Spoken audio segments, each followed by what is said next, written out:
This home is in the heart of North Toronto, Yonge and Lawrence Village, they call it.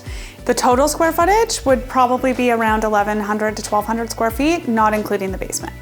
I walked in here, it was like home. It was just absolutely my style.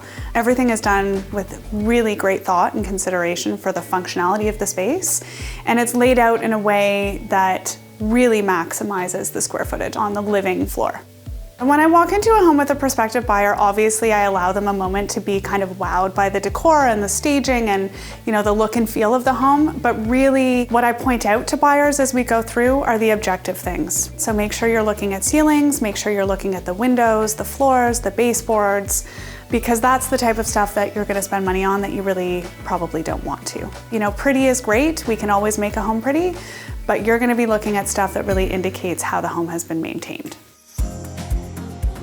This home really is perfect for the first-time home buyer segment, people moving from condos to homes. Homes like these don't normally have front hall closets, so right off the bat, that's a bonus. The mirror really makes it feel nice and bright and open.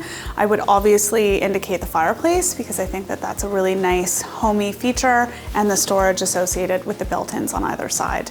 I would obviously indicate the renovation that's been done and the fact that walls were removed.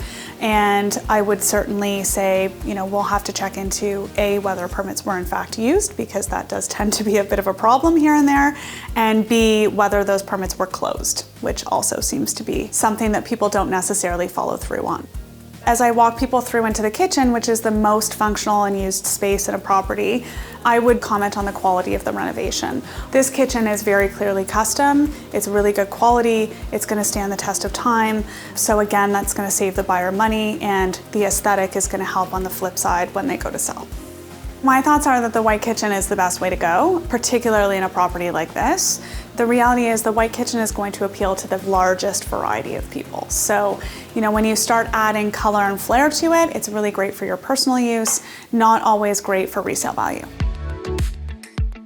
On the flip side, if I were meeting with the seller here, obviously if the seller lived like this, there wouldn't be much to do. But we all know that most people don't actually live like this. So most of the time, particularly if there's pets in the property, we need to make sure that the pets and everything kind of reminiscent of any sort of pet is removed. People have a lot of sensitivities to that. Decluttering, we usually ask people to declutter about 50% of their belongings to make the space feel really functional, because the last thing you want is a buyer walking in and saying, oh, they've outgrown this. How long is it going to take for us to outgrow the space? So that's really important. Staging is critical. A paint job and staging, while it is costly, usually nets you an extra 10 to 15% in your pocket over and above your investment. Buyers visualize what a property could look like.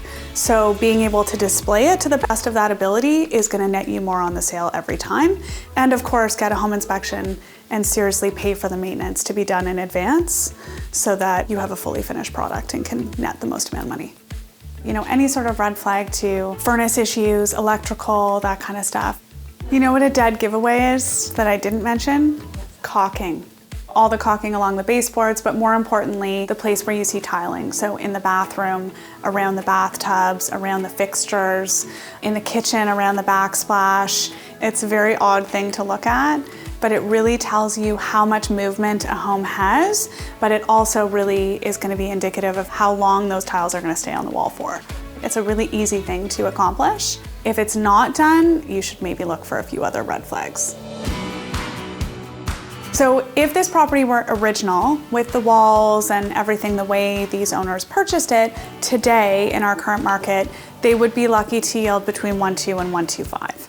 Because of the renovations and updates that they've done in here, they've really appealed to the buyer's eye and a very wide variety of people. So in this case, with the current market the way it is, for a property like this, I wouldn't be surprised if it went for about 1.4 million.